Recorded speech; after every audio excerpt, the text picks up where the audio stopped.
Hey guys, I'm Dr. Cree. I'm your board certified family medicine physician, and I specialize in helping everyday, overwhelmed, overworked individuals learn to live a healthy, happy, whole life. And you're tuned into According to Portia. Hello and welcome to the show. My name is Portia Monique, and today I'll be your host.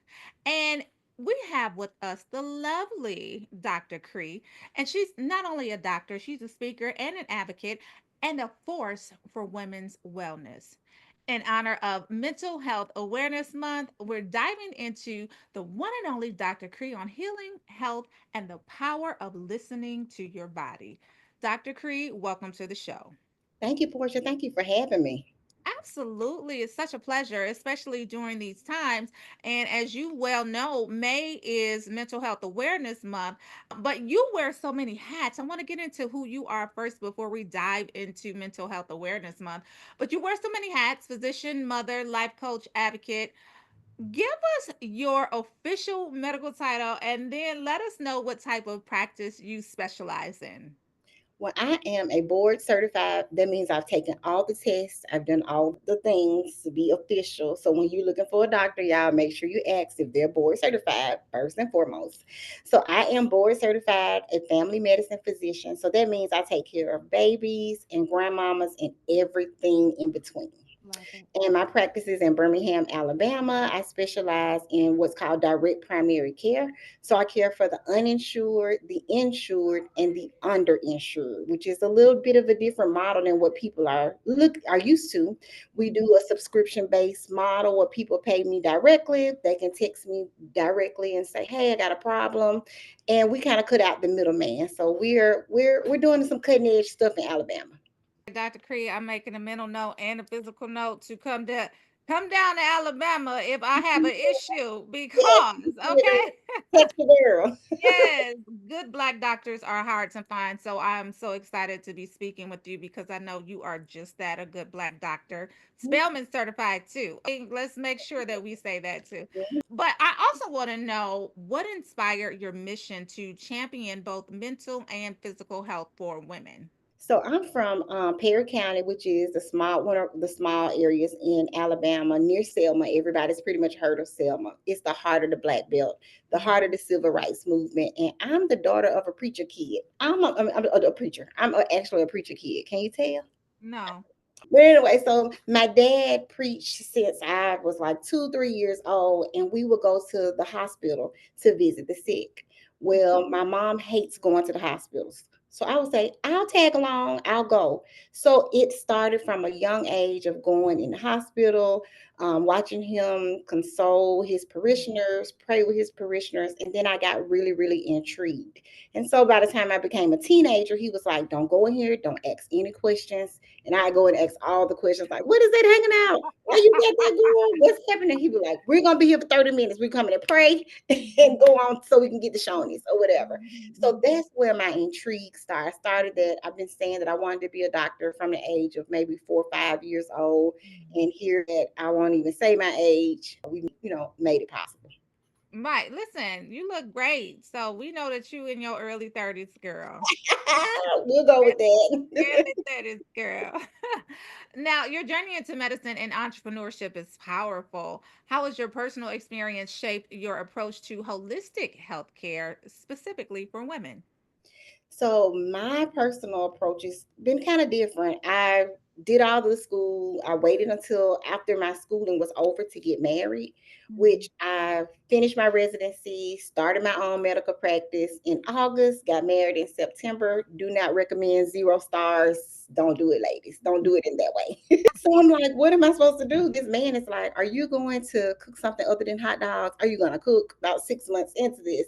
That's how Mm-hmm. you got me. Now you're gonna have to do it on your own. So we had this very unconventional way of things because I was seeing patients in the hospital. I was seeing patients in the clinic that Yeah. was 7 days a week. So a lot of it was like crazy. But at this point, I'm 33 years old. I'm really ready to have a baby because everybody around me has had their babies. So Right. we're 9 months into being married, and I get pregnant. Have this baby, but I love to work. I love to work. And she Mhm. gets to be about 4 years old and she says, Mommy, are you going again? Are you going to work again? And I was like, oh.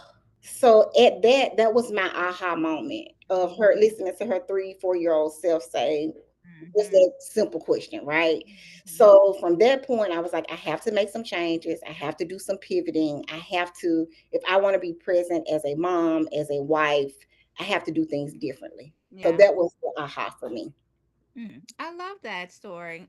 And we appreciate that you continued on with it, but you made sure that you helped your daughter out and made sure that she was taken care of as well. Yeah, set some boundaries. That's what I end up having to do is say no more. And oftentimes as women, especially from our mental space, we're like, oh, if I say no, I'm gonna feel guilty. I shouldn't say no. No, no, no. No is a complete sentence, and you should be as firm with your no as you are with your yes, or as excited with your no as we are with our yes. Absolutely. And we don't have to explain that. Like you said, it's a complete sentence. And Oh, that is a perfect segue into mental mental health awareness month. It is about visibility, validation, setting boundaries. What are some silent signs of mental health struggles that women, especially us, continue to ignore? so we continue to ignore things like the anxiety, that nervous stomach that you get. And you're like, man, so I'm just nauseous. I'm not really sick. I just feel bad. But you're sweating under your arms, your hands are sweating, your heart's beating fast. And you just chalk that up as this is everyday life. This is just how my life is. Yeah. Those are very much signs of anxiety. Mm, Oftentimes we're so high functioning in our depression, high functioning in our anxiety that we can get up and go, we can put on a happy face, we can, deal with our employers, our patients, whoever, and then we get home and then we're in the bed for the whole weekend, covers up to our head, covers over our head. Don't bother me, do not disturb, do not disturb. And then you put on your happy face come Monday. So that's, I think, something that we overlook. That's not normal. Like you should be wanting to go get drinks. You should want to be getting out. But if all you can think about is getting home, girl, and getting in the bed and covering up, that's a problem. trying to keep a straight face because I feel seen. You Like, just saying zero girl, pressure. I came for you early, too early for that. I'll be like, mm-mm, we closed for the weekend, y'all. Yes, we close so that. And if you're doing that, if you're sleeping a lot, if you are just kind of dragging, everybody's like, "Girl, are you okay?" Your friends and family checking in, and our go to word is, "I'm okay. I'm fine." We just put on that mask, and you put on that mask. So sleeping too much or sleeping too little is a big thing. We all about to be perimenopausal or menopausal.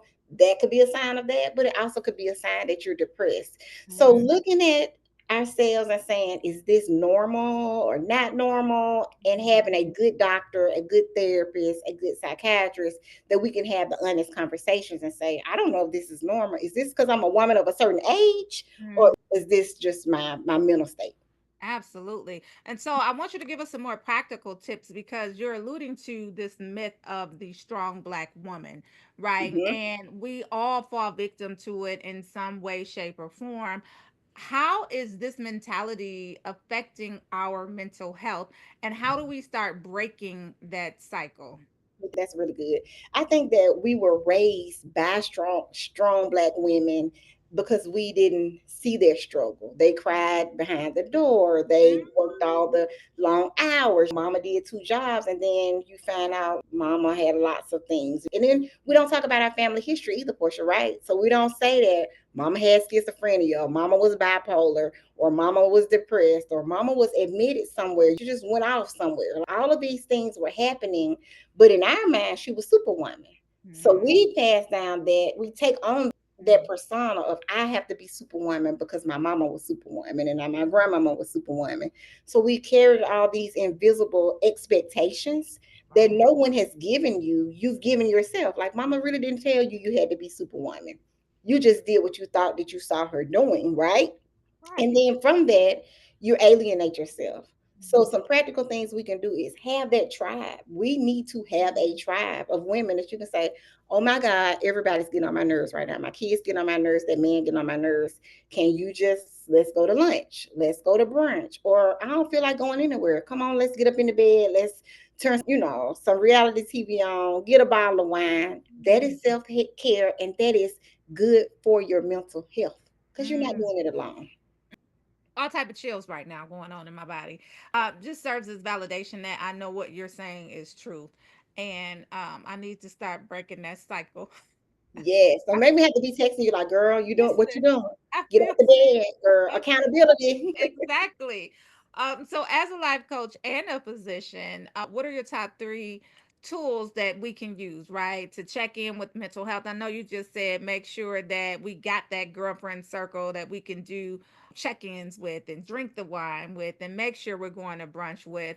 Are there any tools as well that we can use? Yes, I think that one tool that I really love to enforce is journaling, but not like Dear Diary kind of journaling. I Yeah. want you at the end of your night to list your wins. Just think about the end of the day. We're like, I could have done that better. My stuff wasn't working. I'm going to stress all about that. Like, you're stressing all about it. And then you can't go to sleep. You can't turn your mind off. So now we're in this vicious cycle of I can't rest because I can't turn off. But I want you to list your wins, just 3 wins. What did I do good today? I woke up on time. I got the kid on the bus on time. I showered, whatever. They don't have to be huge wins. They can just be practical wins. Yes.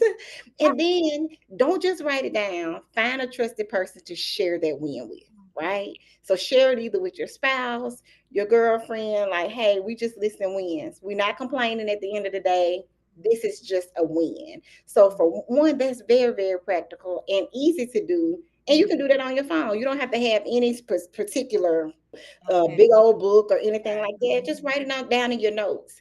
Two, we need those affirmations, but we need to be affirming ourselves. So you seen Issa Rae or whoever writing all on mirror with the lipstick.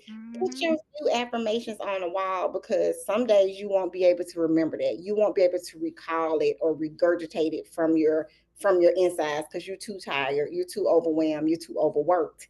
However, if you have it written down, you're reminding yourself of the great things, even if it's subconsciously. Mm-hmm. Those are gold, Dr. Cree. Those are so good and they're so simple to do. A lot of the times Mhm. we feel like we have to do so much in order to get so much out. But at the Yes, end of the day, write down those 3 wins. At the it's end of the three day, wins. make sure we're doing affirmations. Those are the simple, practical things that we can do to make sure that we are monitoring and taking care of our mental health.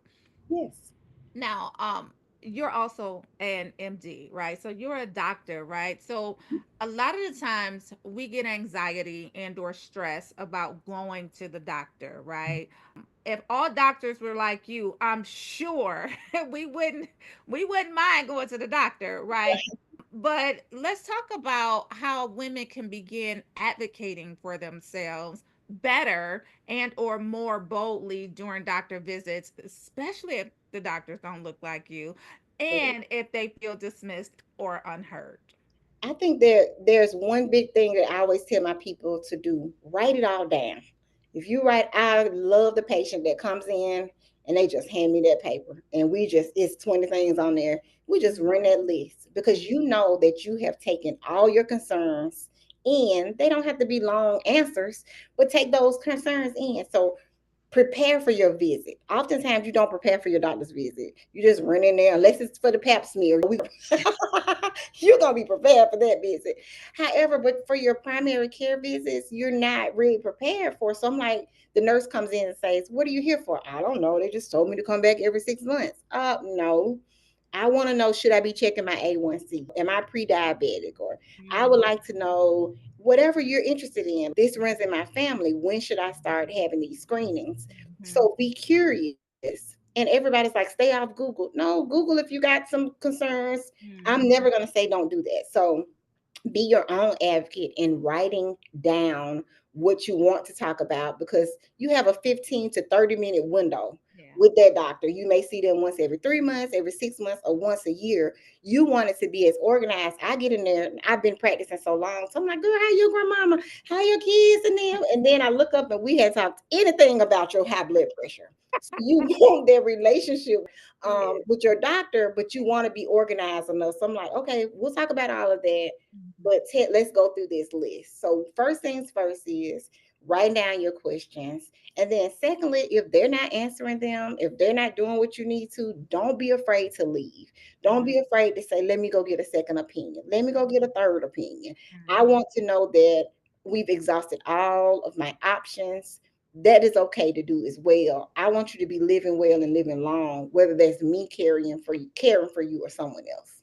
Let me write that down. You dropping bars over here. Live well, live Yes. long. Yes, yes, yes. So you just mentioned screenings, right? When it comes to that as a woman, what screenings and or checkups do you recommend that every woman should have on her radar Mhm. regardless of age? So we need to be doing our mammograms. For years, we heard 40 years old, 40 years old, 40 years old. But as an African American woman, you need to get a baseline mammogram between 35, 36 Mhm. at that year. And then they say, hey, all is well. Then you start your screenings at 40. So Mhm. mammogram for sure. Colonoscopies. We know, rest in peace. Black Panther Chadwick Boseman was very young when he was diagnosed and, of course, succumbed to colon cancer. So we need to be getting those screenings at 45 now and not 50. So that's these are some newer recommendations Mhm. that we need to be doing. And you need to be getting your pap smears. In your 20s, we need to be going to the GYN every single year. And we need Mhm. to make sure that they're checking you for HPV. HPV is the human papilloma virus.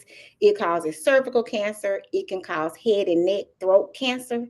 And now there's a vaccine. So if you're less than 45 years old, you can get this vaccine to help prevent cervical cancer, head and neck cancer. So throat cancer is a very, very, very hard cancer. No one wants that. But people are enjoying themselves. We out here living our best life and enjoying head on lots and lots of levels. And so you want to be covered with your head and neck game. Ladies, Right. read between the line, okay? So get your cover yourself, protect yourself, and this is a way to do it. I'm gonna keep it real. So get your HPV vaccines. So those Yes. are the big things. But we Mhm. have to know, Portia, our family history, because those numbers, the ages I gave you, you may Mhm. have to shift that down because if mama was diagnosed with breast cancer at 35, you Mhm. may need your first mammogram at 25. Mm. Mhm. So know your family history, tell your provider so that you can start getting your screenings when you're supposed to. Mhm. Well, thank you so much for sharing that. And a lot of the times we are still going by those old age recommendations. Guidelines. Hmm. So thank you for updating us and letting us know to go earlier. Right. Hmm. And even with some of those diagnoses that may not be as favorable as we would like them to be, how do you help women feel more empowered when they're facing scary and or uncertain diagnoses, especially when it comes to breast cancer, any real ailment that will affect their life? So I think that in the day and age of the computer, we have where we can do these groups. There's lots of support groups. Mhm. Getting the support of people that are actually going through it just like you are is Mhm. going to be huge. So if you have a new breast cancer diagnosis, find those women that are like-minded, like age, like complexion, and say, this is what I did and this is how I survived it, because you want to have the hope that someone can and that you can survive the illness. Yeah. So we want the good support systems. We want the provider that's going to be supportive, the provider that's going to be warm about it and not just dismissive. So choosing the right provider, whether that is physical health, whether that's mental health, is important. And then we want to bring our families to those conversations and to those appointments. Because when Right. people hear cancer, that's all you hear. You don't hear anything after what they said, right? So Yes. you need your family member that's in there that can take the notes and say, now they said I got what kind of cancer and what am I supposed to do? So Mhm. someone can do that. So never go to the doctor alone from that moment forward if you get a serious diagnosis, because it Yeah. doesn't hurt to have the extra set of ears, because now you have you as an advocate, but now you also have your family as one as well. Yeah, and that's so key. I learned that later on in life that you shouldn't go to the doctor alone, especially after you get, a second call back, so to speak, right? So Mhm. I went ahead and did my mammogram. I have dense breast tissue. I know that. So I know the routine. You got to go back for a second screening, et cetera, et cetera. Every But 6 months, whatever. Mhm. one of those times I went back and it wasn't as routine. Mhm. Normally it's okay, everything looks good. No, you're good. Okay, you're safe to go. This time she was like, okay, you can go wait in the waiting room. I was like, wait, hold, what? I'm supposed to be somewhere else, right? What? Wait a what?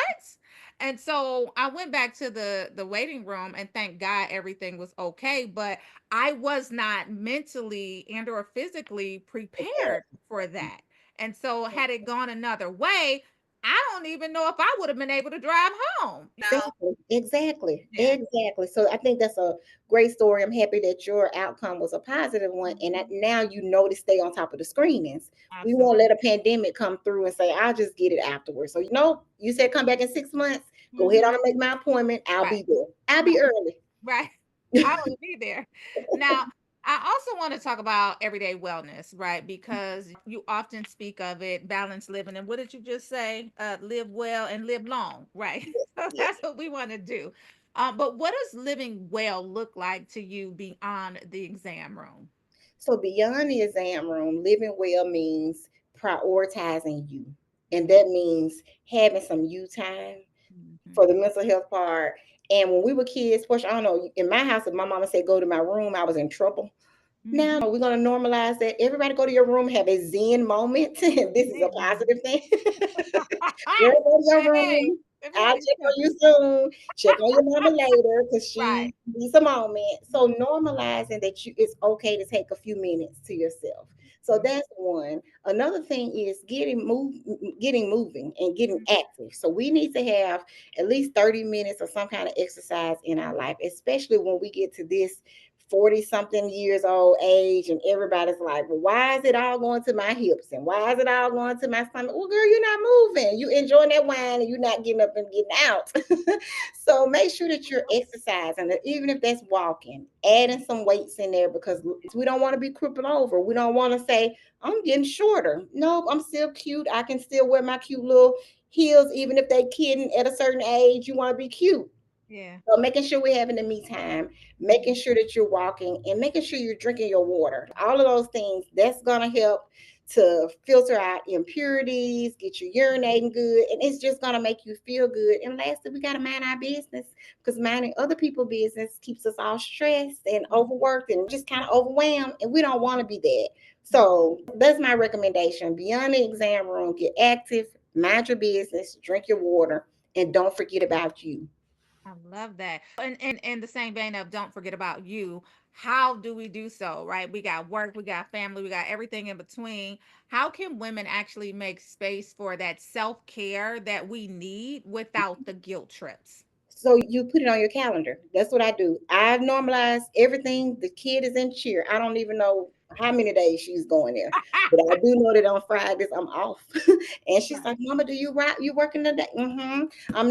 For years I would say, "Yes, I'm going to work," and Mhm. then finally I was like, "No." Even though I knew I was going home to take my scrubs off and get back into bed, but Mhm. if she thought that I was going to be at home, she would Mhm. worry me to death. I'm like, Mhm. "No, we're going to normalize that. Mama gets a break as well." So first we have to normalize to your family that this right here is some protected me time. Leave Right. me alone. I'm not answering unless it's an emergency. Don't text me mom with exclamation points and no other words. You got those, you know how to bruh or whatever. Leave me alone. This is my moment. Draw your lips up. Yes. So Get it like together. normalizing to our families that hey, Mhm. this is my time, putting it on your calendar. Oftentimes we type A women, right? Mhm. So we're Mhm. not gonna miss a game. We're not Mhm. gonna miss a recital. We don't miss Mhm. anything that's on this calendar. Mhm. So you put yourself on the calendar, share it with all your family. And if they say they want to do something during that time, you say, well, you saw it. I don't care if it's on my calendar. I'm unavailable for out these hours. And Yeah. once you start doing that, they will start to respect your Yeah. time. So Yeah. now you have time to go to brunch. You have Mhm. time for that massage. You have time to do nothing. And Yeah. doing nothing is not really doing nothing because resting, we think of resting as being lazy.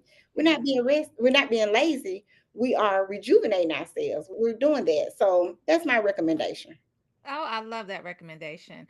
Now, you also alluded to earlier, you were talking about perimenopause and some of those conversations that a lot of the times we just don't have, right? So you got periods, you got menopause, you got STDs, you got health. You hear it all. There's so much stigma in women's health. What Mhm. conversations do we need to be having more openly and urgently to make sure that we are taking care of our mental health? I think that we as women inside of the exam room and out of the exam room need to be having some more honest conversations about our sexual health, right? Mhm. A lot of Mhm. times we're not talking about sex. Are we raising these super religious backgrounds, and good girls didn't do this, and you're a bad girl, and you are this and you are that. So we need to normalize with the girls that we're bringing up that it's okay to have the conversations. It's okay to be curious and say, well, did you do this, mama? Or was this is a conversation that you need to be Mm-hmm. okay with having with your kids.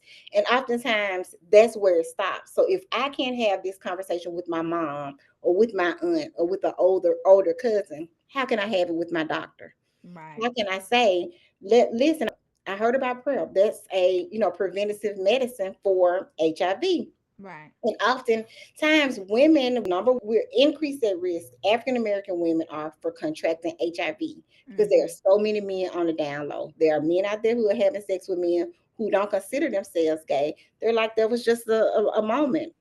Well, you got HIV during that time. You brought HIV home to me. What is this? Mm-hmm. So that's happening so much. And Mm-hmm. we're so trusting as Black women. We watched mama do it, and mama stayed for 50 years, and mama Right. was this, and grandmama was that. But that's Right. a different day and age. So having the conversations to say, I heard about this. So can you talk to me about that? Or if Mm-hmm. your doctor isn't comfortable with that, there are clinics that specialize in doing PrEP for the everyday woman. Like, I'm Mm-hmm. not out here trying to have all these bodies on me, but I might like somebody. I might be at a conference and we kick it off, and I'm like, I want to experience that. I want you to be protected and know that there are things and pills that you can take these days that'll help you to prevent from getting HIV. Excellent, excellent, Dr. Cree. Excellent. Now, speaking of PrEP, you are the medical director of a place called Living Well PrEP Clinic. Why should more women consider learning about PrEP, PR, capital EP? And Mhm. how do we destigmatize preventative care? So I think more women, like I said, should want to know about it because we just assume that we're in monogamous relationships, right? Mhm. Everybody assumes that that man is not doing anything. We really don't know what he's doing. Truthfully, you know what you're doing, and some days if you perimenopause, you don't know what you're doing. You don't know what you're doing. You post hysterectomy, you like, oh my God, I feel so kind of free. I feel so seen. You thought I was cute. I'm 44. I can take the son Ooh, and I can take the girl. dad. These are all Right. things that women are saying, but they don't want to say out loud. I'm being your voice, ladies. Listen, listen, y'all, listen, okay? Okay, so you're in a space, a freer space, because by now your kids are growing up. They're not depending on you so much. We have Mhm. interesting relationships. By the time you get 40, are you really happily married, or are we staying because the taxes are what it is? There's so many different ways, and people are having more open marriages and more poly Mhm. marriages. So there's not just one way anymore. It was a long, long time ago. Yeah. So if there's any doubt in your mind, and there should probably be a little doubt in all of our minds, I guess, Mhm. then you say, I need to go learn about PrEP. Tamar Braxton is one of the big famous Okay. people that's out there that's talking Mhm. about her being on PrEP. That does not make you loose. We're not in 1970. This is Right. not birth control. This is Right. we want to cut all that stigma. Oh, Mhm. protect yourself is one pill a day, every single day. Live your best life. No judgments. No judgments. Live your best life. Now, we got to get out of here, but I have thoroughly enjoyed speaking with you. But before we get out of here, I would be remiss if I did not talk about the foundation that you founded, 320 Girls Incorporated, to empower young women in STEM and medicine. Why is this work important to you now more than ever?